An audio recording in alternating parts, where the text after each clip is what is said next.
Hello, Commanders fans. Today we have some hot news that you can't miss, so get ready because there's a lot of important information coming. Before we start, we'd like to take the opportunity to subscribe to the channel, activate the bell, and stay up to date with all the news about our Washington Commanders.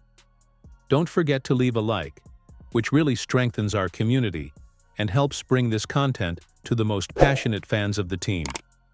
Now, without further ado, let's get straight to today's news. Noah Brown injury update. Commanders WR carried off field. During minicamp, NFL training camp brings some excitement as players return to the field. However, there is a downside to training.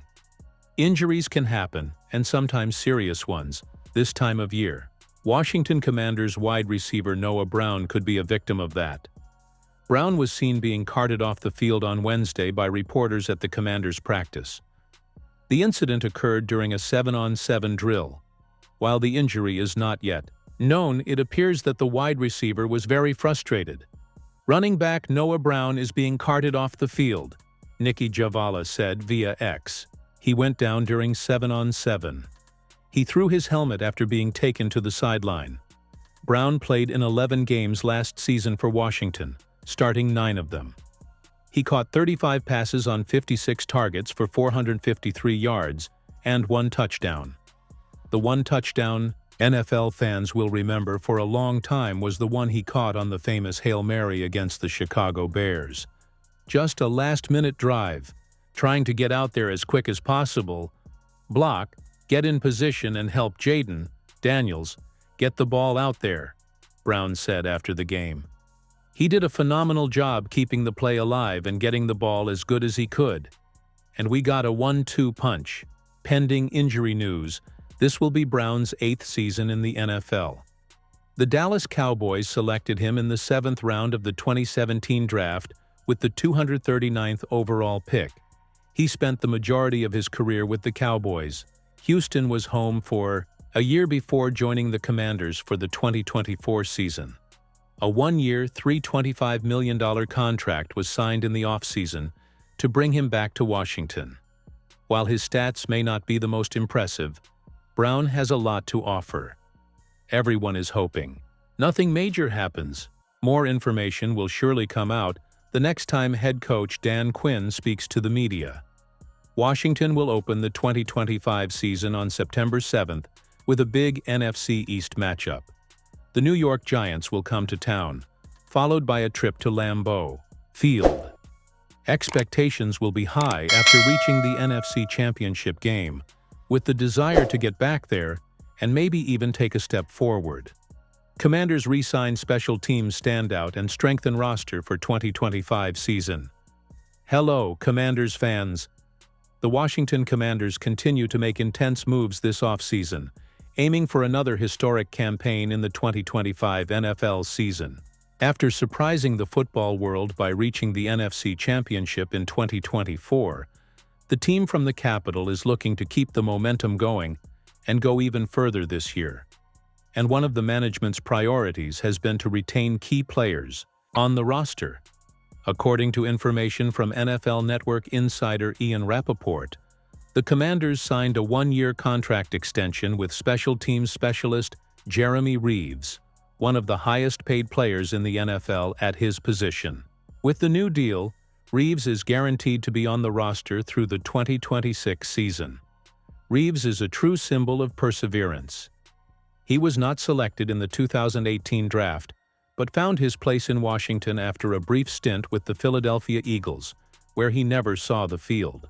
Since then, the athlete has undergone several name changes within the franchise, but has remained steadfast, consolidating himself as an essential part of the team. His talent was recognized in 2022, when he was elected to the Pro Bowl and named a first-team All-Pro, reinforcing his importance within the squad. In addition to keeping Reeves, the Commanders are also strengthening other areas of the team. One of the main moves was the acquisition of versatile wide receiver Deebo Samuel, formerly of the San Francisco 49ers, known for his ability to play in several positions on offense, a true Swiss Army knife. In the 2025 draft, The franchise also invested heavily in protecting its young star, quarterback Jaden Daniels. With the first-round pick, they selected offensive tackle Josh Connerly from Oregon, betting on his ability to guarantee more time and safety for Daniels to execute his plays. It is worth remembering that Daniels was the great revelation of last season. In his rookie year, he led the Commanders to a blistering campaign with thrilling victories, including a memorable matchup against the Chicago Bears. The team also won 2 road games in the playoffs before being eliminated by the eventual champions, the Philadelphia Eagles. Commanders handed prolific veteran defensive weapon on a silver platter. Adam Peters is always looking for ways to improve the Washington Commanders roster. The general manager is laser-focused, always with the team's best interests at heart. He's also taken a relentless approach that keeps a sense of urgency in the locker room. If Peters believes more is needed, he won't hesitate to make changes. The Commanders have been ultra-aggressive this offseason. That won't stop if the right opportunities present themselves between now and their Week 1 opener against the New York Giants. A few interesting developments around the league will spark discussion among those in power.